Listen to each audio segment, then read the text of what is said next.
समारंभां शंकराचार्यमध्यमाम् अस्मदाचार्यपर्यन्तां वन्दे गुरुपरम्परां। वाक्यकारं वररुचिं भाष्यकारं पतञ्जलिं पाणिनिं सूत्रकारं च प्रणतोऽस्मि मुनित्रयम्। मित्राणि नमो नमः।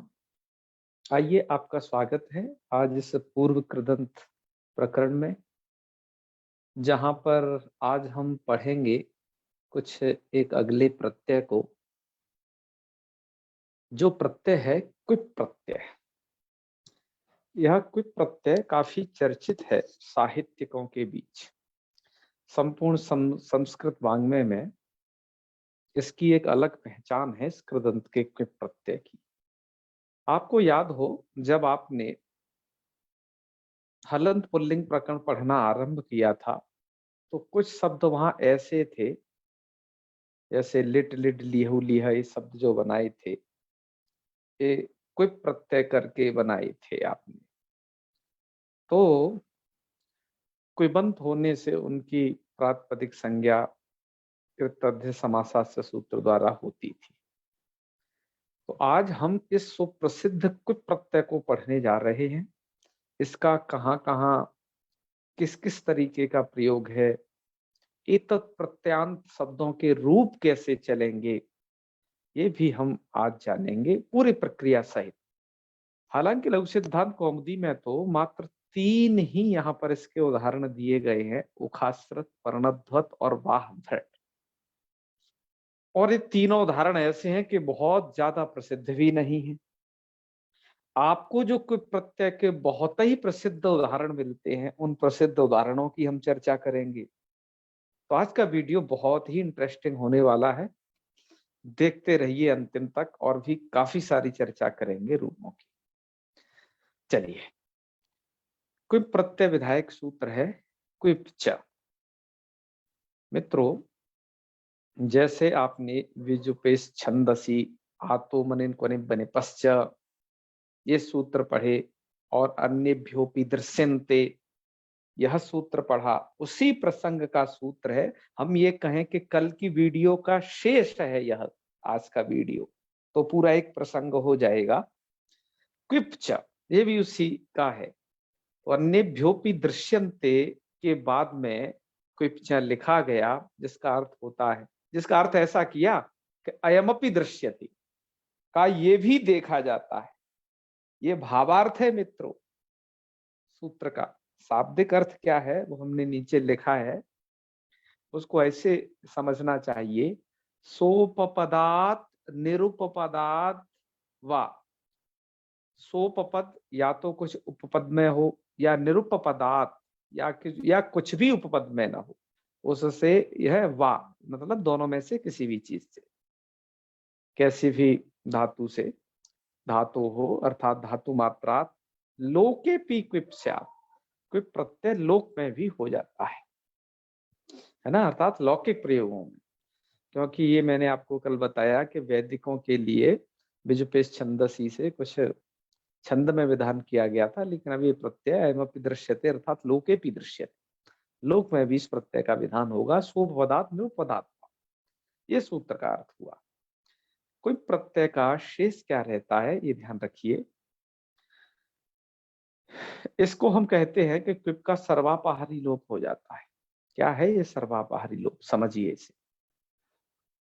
क्विप में कितने वर्ण हैं? ककार, इकार, वकार है और पकार, इतने वर्ण हैं। इसमें से जो पकार है उसकी इत संज्ञा हलंत्यम से, ककार की जो आदि है उसकी लशक तद्धिते से, और इकार जो कि अनुनासिक है उसकी उपदेशे जनुनासिक इत से। अब बचता है लास्ट में वकार। अब वो अप्रिक्त वकार है, तो उसकी इत संज्ञा वीर प्रत्यस्य सूत्र द्वारा हो जाती है, और तस्य लोपः सूत्र द्वारा लोप हो जाता है। बचता कुछ भी नहीं है। कल भी हमने प्रश्न किया था कि बचता कुछ नहीं है तो प्रत्यय क्यों किए, कि यह प्रश्न हमने विच प्रत्यय के विषय में किया था। तो मित्रों आप जानिएगा, प्रत्ययों के लोप होने पर भी तन्निमित्तक कार्य हो जाते हैं। जैसे आपका जो क्विप प्रत्यय है, इसका सर्वापहारी लोप होता है, कुछ भी नहीं शेष रहता। लेकिन इस क्विप में तो पकार आया था, तो एक क्विप प्रत्यय आपका पित है। इस क्विप प्रत्यय में तो ककार भी है, ककार होने से प्रत्यय कित है।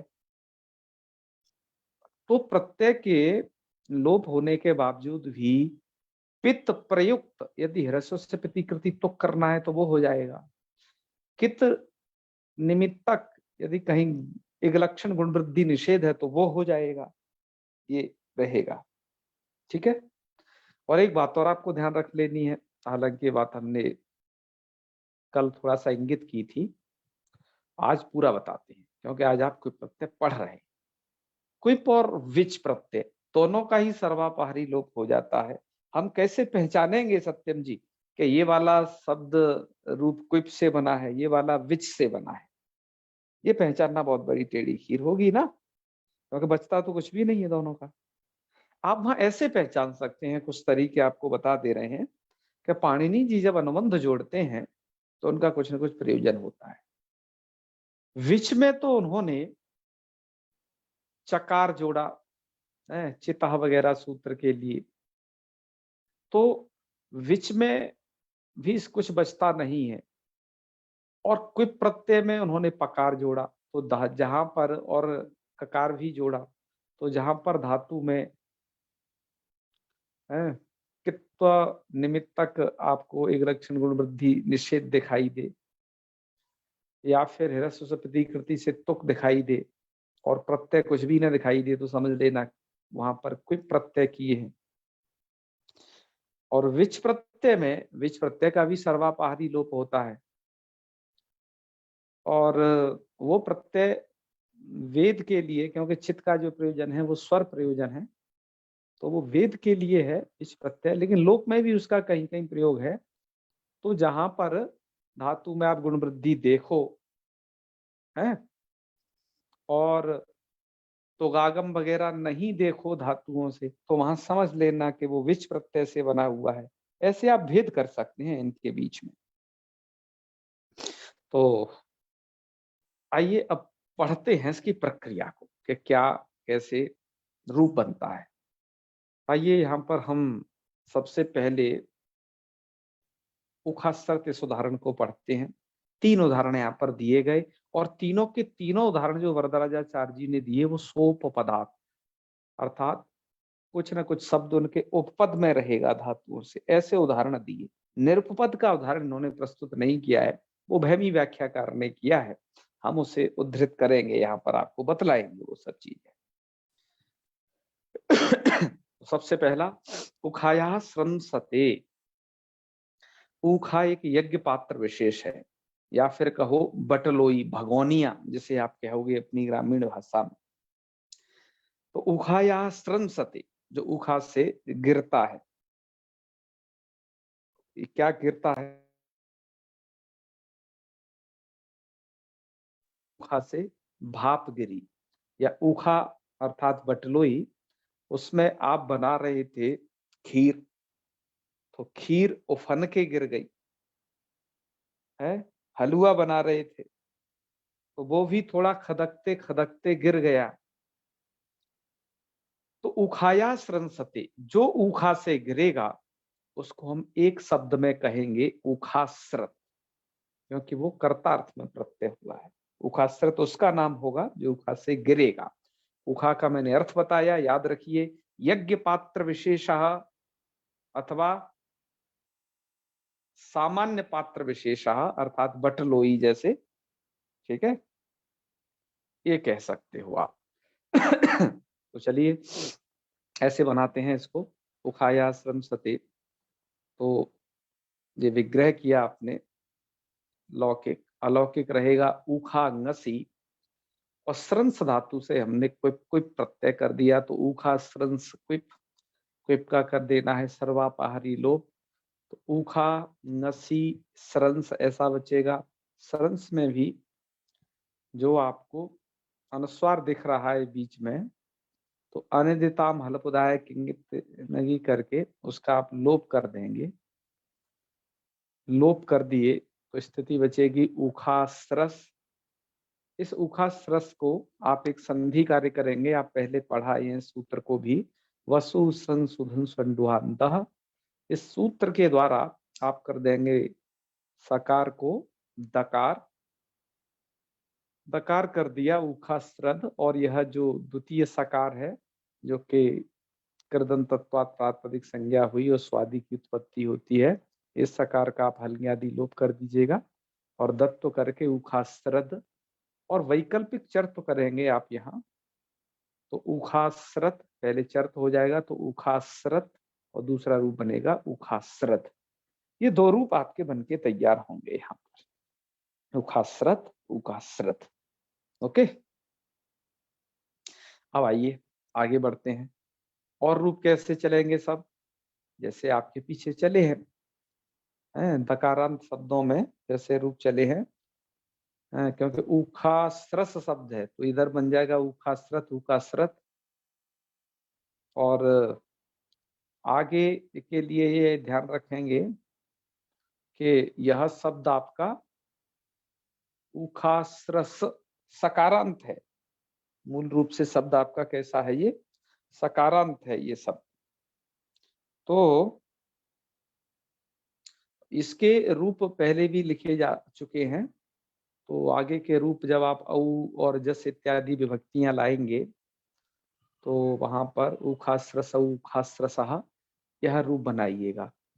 वसु संसु धंसु अंधः को इधर प्रवृत्त कराइएगा, ठीक है, सुविभक्ति में, ये विशेष है। तो इस तरीके से आप इसकी रूपमाला पीछे जहाँ पढ़ा चुके हैं आपको, ये हलंत पुल्लिंग प्रकरण में आ चुका है ये शब्द, वहां से पढ़ सकते हैं आप। उसके बाद द्वितीय शब्द उद्धृत किया है, पर्णाध्वंसते इति पर्णध्वत, पर्णध्वत बनेगा। जो प्रक्रिया आपने उखास्रत में की है, यहाँ पर एक कार्य और करना है हर जगह, ऊखा ngसी इसका स्रंस के साथ उपपद समास भी करना है, क्योंकि स्रंस शब्द जो आपका है वह क्विवंत है, अतः एक कृदंत हो जाएगा, तो इसके साथ उपपद समास भी आपको करना है। उपपद समास होने पर ही ये यहाँ पर रूप बनेंगे सभी।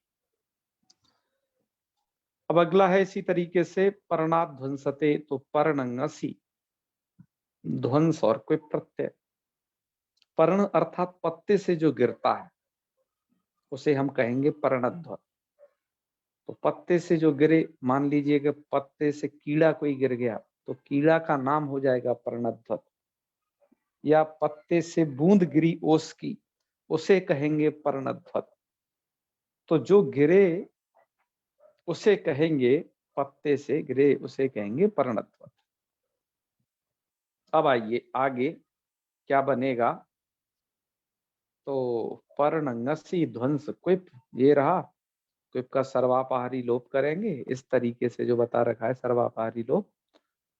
और फिर आपको समास करना है वही पर्ण ngसी, और ध्वंस का उपपद समास करना है।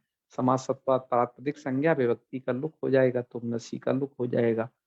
पर्ण और ध्वंस में भी जो ये अनुस्वार है इसका भी अनियताम हलोपदाय किंगित तेनहि सूत्र से लोप कर देना, तो लोप हो जाएगा, पर्णध्वस ऐसा बचेगा।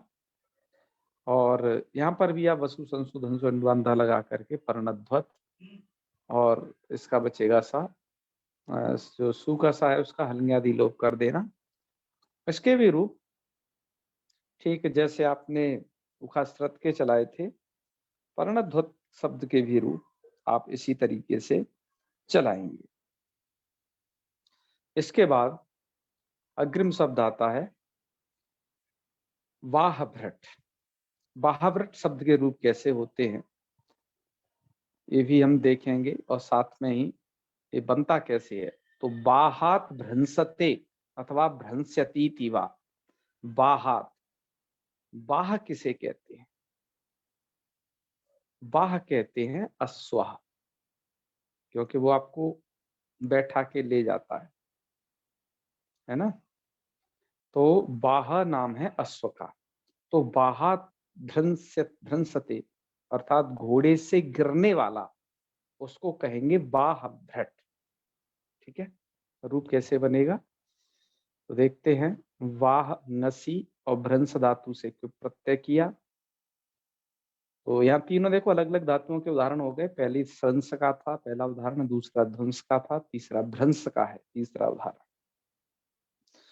और आपने क्विप का सर्वापारी लोप और उपपद समास किया वाह भ्रस, और ये जो अनुस्वार है इसका भी आप लोप कर देंगे अन्यथा मलपदायक नहीं करके। और यहाँ पर वसु संसु ध्वंसु तो लगेगा नहीं क्योंकि उसमें भ्रंसु धातु नहीं पड़ी गई है, लेकिन आपका भ्रश जो ये तालव्य शकार है भ्रंश धातु में, इसको आप संधि कार्य कर दीजिएगा। आप ऐसा संधि कार्य पहले जाने हैं। एक है सूत्र भ्रश्य भ्रश्य सृजमृज राज भ्राज छशाम सह, इस सूत्र के द्वारा इस तालव्य को मूर्धन्य कर लेना है। तो वाह भ्रश श, इस सकार का भी हल्ंग्यादि लोप कर देना, यहाँ पर जो कृदंत तत्पात प्रातिपदिक संज्ञा होकर के आया है वो। और यहाँ पर फिर वाह भ्रश के इस शकार को कर लेना है जस्तम, जस्त होगा डकार लेकिन वैकल्पिक चरतुम वैकल्पिक चर तो हो जाएगा। तो दो रूप बनेंगे वाह भ्रट और वाह भ्रट, ये स्थिति रहेगी। मूल कारण ने यहाँ पर हर एक किसी का एक एक रूप दे रखा है, उन्होंने पता है कि बच्चे सब बना ही लेंगे अब ज्यादा क्या लिखें, और वो वैकल्पिक व्यवस्था है इसलिए वो नहीं भी लिखते हैं उसको।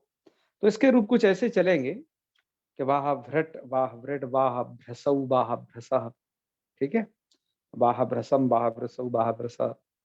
जैसे शकारांत के पहले आपने रूप देखे थे वाह वृषा वाह वृडभ्याम वाह वृडवी वाह वृषे वाह वृडभ्याम वाह वृडभ्य वाह वृषः वाह वृडभ्याम वाह वृडभ्य वाह वृषः वाह वृषोः वाह वृषाम वाह वृषि वाह वृषोः वाह भ्रटसु है। वो कर लेना यहाँ पर आप जो है डासी दोष से, तो वाह वृटत्सु वाह वृटसु है, ये दो रूप बन जाएंगे। और संबोधन में भी वही रहेगा हे वाह वृट हे वाह वृट हे वाह वृषौ हे वाह वृषा। इस तरीके से संपूर्ण रूपमाला इसकी रहेगी। तो रूपों का अभ्यास आप पूर्व से कर लेंगे। हलन पुल्लिंग में ऐसे हमने तमाम शब्दों के रूप चलाए हैं, हम यहाँ पर बस आपको इंगित करते जाएंगे कि किसकी तरह चलेंगे, ये मुख्य कार्य होंगे, ये ऐसा होगा।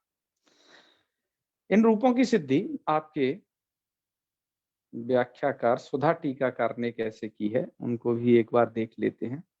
उन तीनों में से किस तरीके से लिखते हैं वो।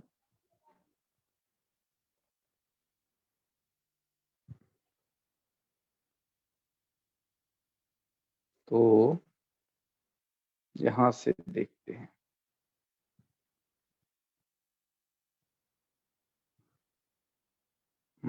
ये तो आगे वाला आ गया, पीछे जाना पड़ेगा थोड़ा। इससे पिछला स्क्रीनशॉट लिया हुआ है वो है ये वाला।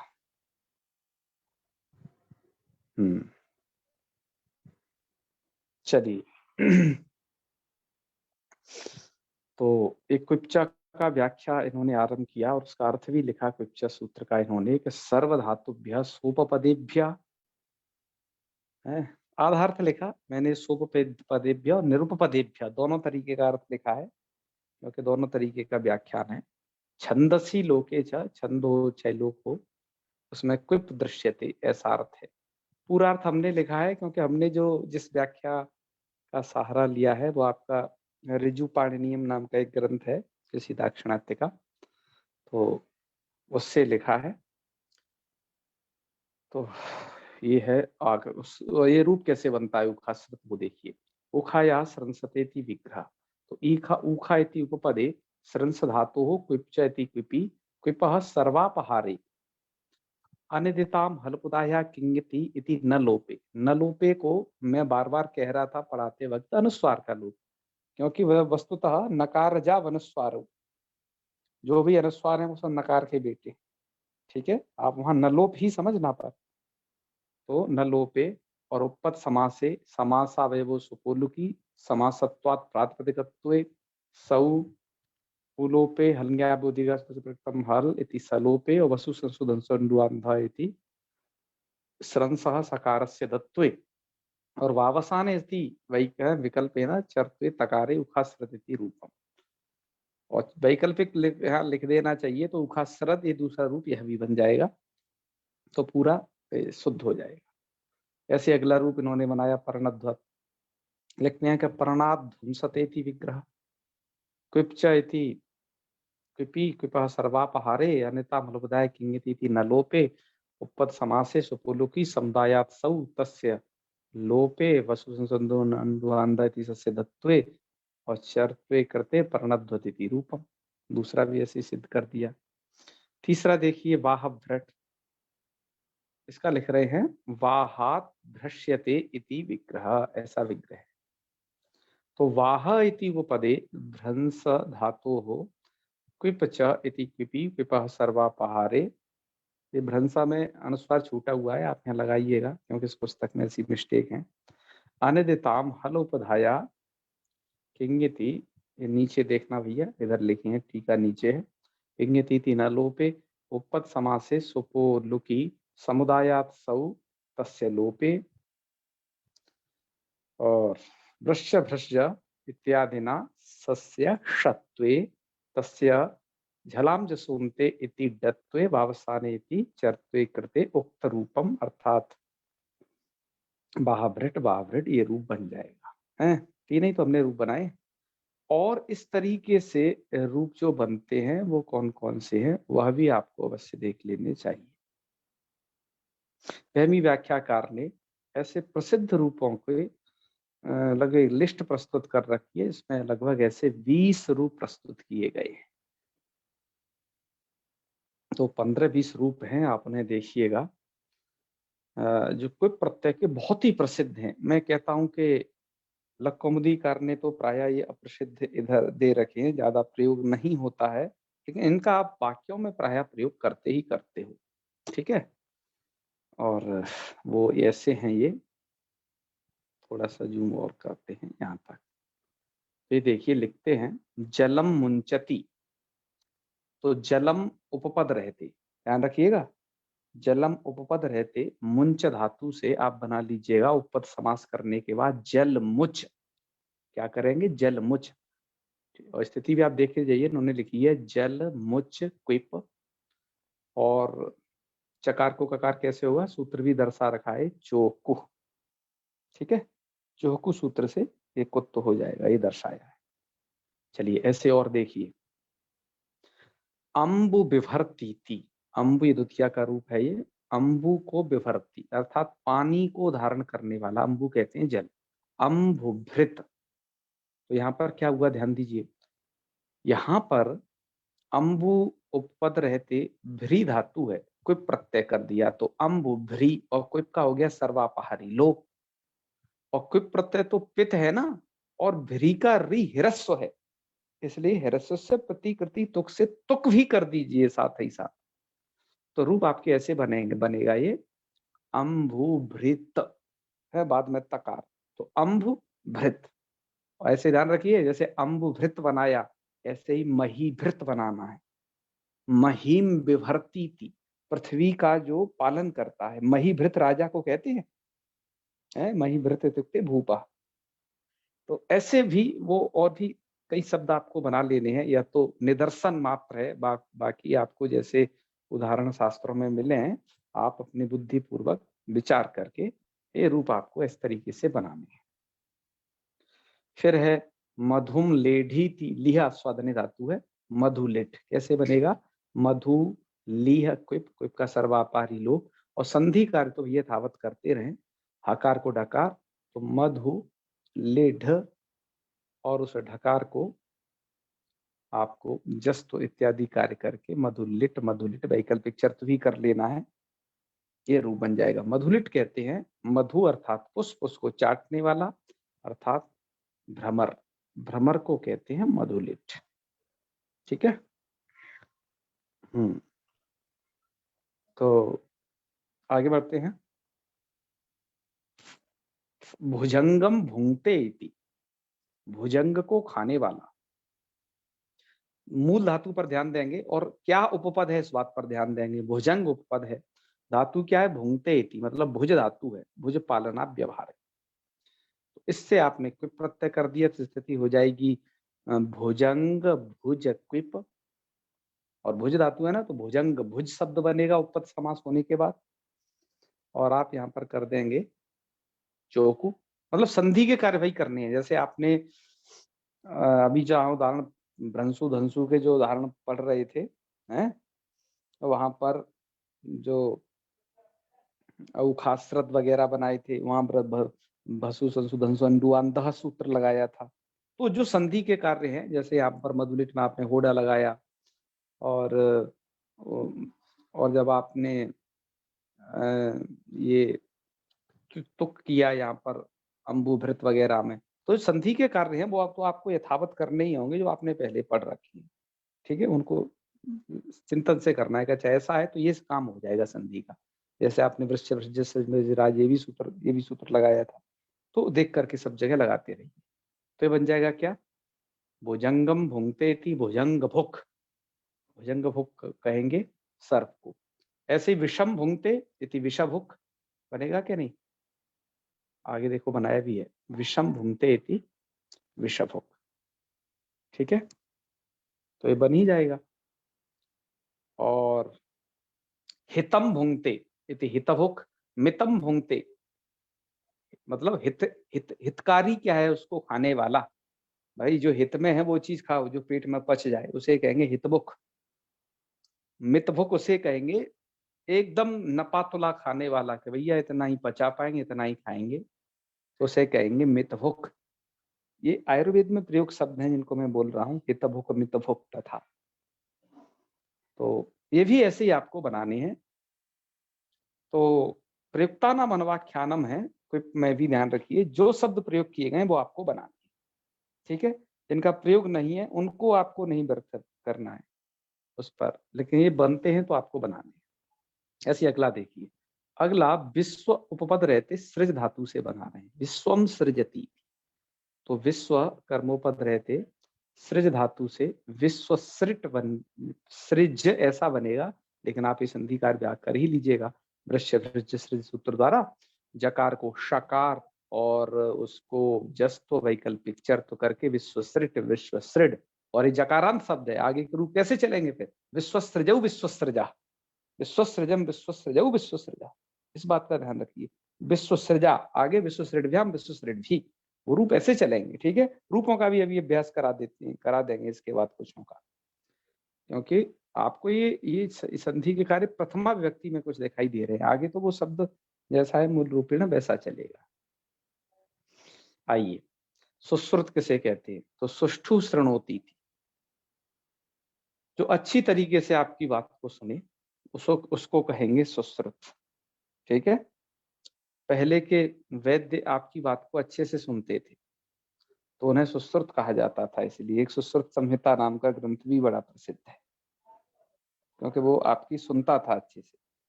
आजकल डॉक्टर के पास जाओ सुनता ही नहीं है, वो तो बस अपना पर्ची बना देगा, इतनी जांच करवा दीजिए, ये दवा खा लीजिए, है, वो सुनता नहीं है। पहले के लोग सुनते थे बहुत अच्छे तरीके से, तो सुश्रुत कहा गया।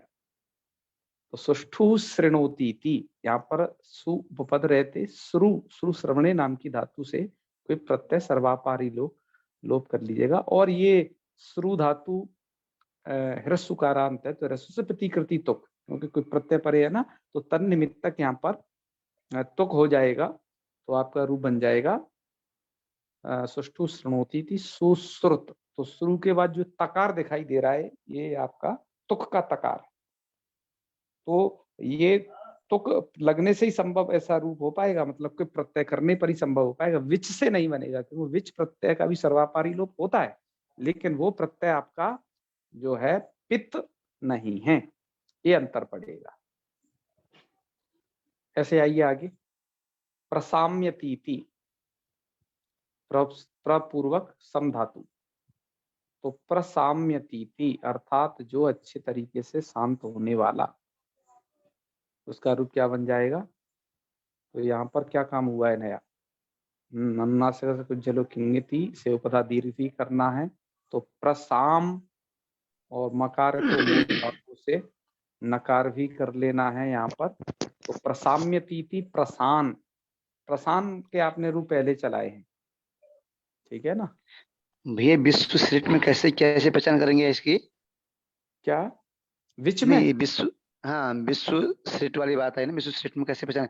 जैसे सुश्रुत में तो आपने कहा भाई तुक्का आगम हो जाएगा, तो मतलब तो पहचाने भाई कुप हम्म, प्रत्यय है करके। जी जी जी। तो विश्व सृष्टि में कैसे पहचान करेंगे? यहाँ भी तो देखो कुप ये प्रत्यय है तो। यहाँ पर बाद में कोई प्रत्यय आपको दिखाई नहीं दे रहा है। हम्म, कोई प्रत्यय, इसका मतलब कोई एक ऐसा प्रत्यय हुआ है जिसका सर्वापहारी लोप होता है। अच्छा। सर्वापहारी लोप होता है तो हम देखेंगे कि कोई प्रत्यय के परे कोई प्रत्यय का सर्वापहारी लोप होता है, और वो प्रत्यय प्रत्यय कितवी है, अतः धातु में सृज के रिकार को यहाँ पर उपधा में हम गुण वृद्धि भी नहीं देख रहे हैं। अतः हम अनुमान करेंगे कि कोई ऐसा प्रत्यय है जी। जो कितवी है साथ साथ में, हाँ तो विच से इसमें अंतर कर पाएंगे हम। ठीक तो है। ऐसे करके फिर हम पहचान लेंगे कि ये कोई प्रत्यय होगा।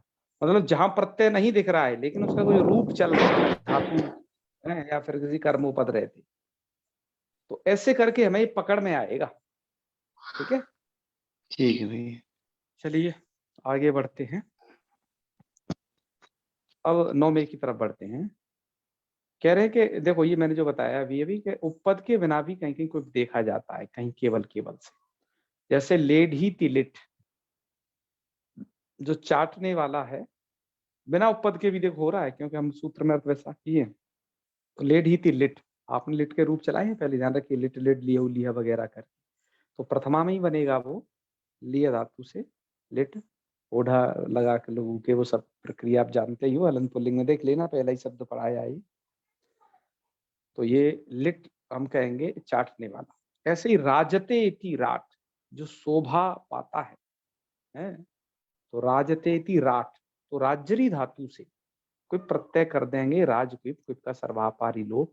और ये जकार जो है ना आपका, राज शाम शाह से, यह जो जकार है इसको हो जाएगा मूर्धन्य शकार।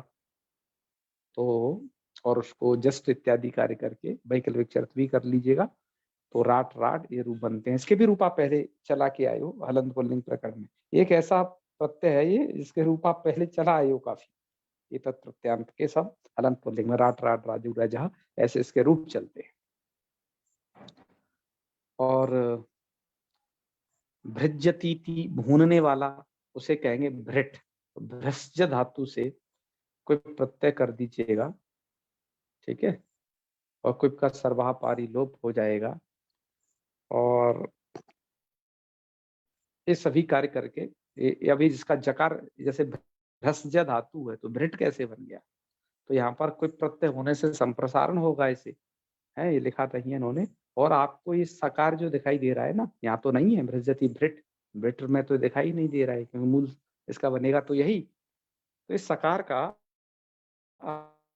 आप क्या करेंगे, इसको संयुगाद्यंतेचा से लोप भी करेंगे, तब जा करके ये काम कर पाओगे। और वृश्च भृज सूत्र द्वारा जकार को शत्व और डत्व वैकल्पिक शर्त करके भृट भृट भृजौ भृज, ये रूप आप पहले हलंत पुल्लिंग प्रकरण में पढ़ाए, रूप वहां देख लेना, और बाकी कैसे बनेंगे, प्रक्रिया किस तरीके से है ये आपको बता दी गई। ऐसे ही खंजतीति, खन, तो खंज धातु से कोई प्रत्यय किया, खन खंजो खंजय भी रूप आप पहले पढ़ाए।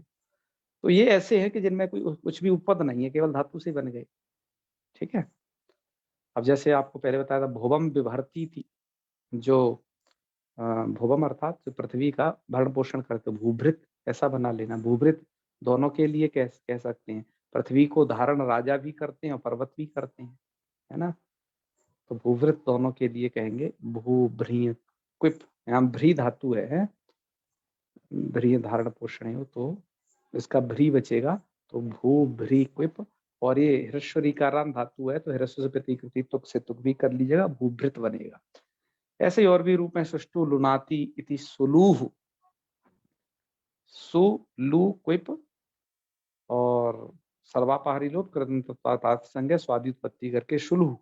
ऐसे ही वर्षासु भवती इति वर्षाभूः, ठीक है। ऐसे बहुत सारे शब्द हैं जो क्विप प्रत्यय करने से निष्पन्न होते हैं। ये बड़े ही प्रसिद्ध शब्द थे जो आपने देखे। आइए इनमें से कुछों के रूप भी आपने हालांकि पहले पढ़ लिए हैं, फिर भी गोविंदाचार्य जी ने यहाँ पर उद्धृत कर दिए कि छात्र भूल भाल न गए हों कुछ रूप, अभ्यास कर लें कुछ।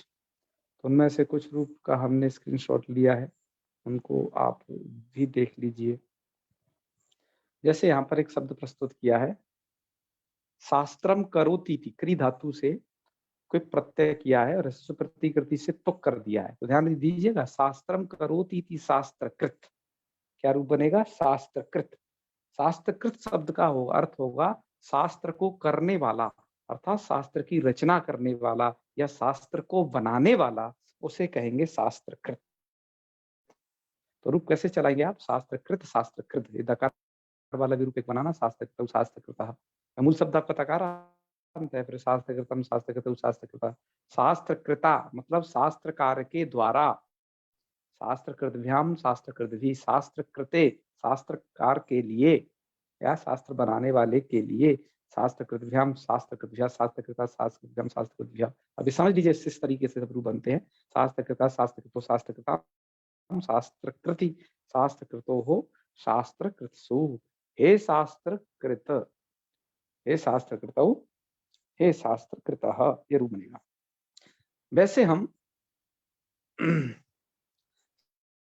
शास्त्रम करोति इति शास्त्रकारः, ये भी रूप हम बना सकते हैं। ध्यान दीजिए, तब हमने ऐसा रूप बनाया यदि शास्त्रकारः तो अण प्रत्यय करना है। जैसे जब हम बनाते हैं ना ग्रंथम करोति इति ग्रंथकारः, तब हम यहाँ पर अण प्रत्यय करते हैं। और ग्रंथम करोति से जब हम कुप प्रत्यय करेंगे, क्योंकि कुप भी हो जाएगा यहाँ पर, क्योंकि वास्तरूप विधि से कुप भी संभव है, अण है जैसे कुप भी हो जाएगा, तब ये रूप आपका क्या बन जाएगा? शास्त्रकृत, है ना, ग्रंथकृत। ध्यान दीजिए, आप चाहे तो ग्रंथकारः कहिए या ग्रंथकृत कहिए, एक ही अर्थ है। ग्रंथकारिण कहिए या ग्रंथकृता कहिए, एक ही अर्थ है। ऐसे ही शास्त्रकारिण या शास्त्रकृता, शास्त्रकार के द्वारा, यही अर्थ उनका निकलेगा। अनुवाद के लिए बहुत ही उपयोगी है ये। ऐसे ही टीकाकृत, टीकाकृता है, और टीकाकारेण ऐसा उसमें बना सकते हो। नहीं, टीकाकार ये प्रथमा में बनेगा। मैं तृतीया के और प्रथमा के रूप बोल रहा हूं क्योंकि इनका ज्यादातर उपयोग होता है।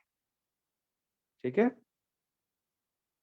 तो ये कुछ शब्द हैं, इनके रूपावली आप देखिएगा कैसे बनती है। आज हम यहीं तक रखते हैं इस व्याख्यान को। आगे के व्याख्यान में हम अब बहुत ही प्रसिद्ध जो कि कर्ता अर्थ में होने वाला एक ऋणी प्रत्यय और भी है, जब मैं उसको पढ़ा लूंगा तब मैं आपको बताऊंगा कि और क्या क्या कैसे कैसे रूप बनते हैं कर्तार्थ में, एक ही धातु के विभिन्न रूप कैसे होते हैं। तो चलिए समापन करते हैं। ओम सर्वे भवन्तु सुखिनः, सर्वे सन्तु निरामयाः, सर्वे भद्राणि पश्यन्तु, मा कश्चित् दुःखभाग् भवेत्। ओम शांति शांति शांति। सर्वेभ्यो नमो नमः। नमो नमः आचार्य। प्रणमामि। प्रणाम। महादेव।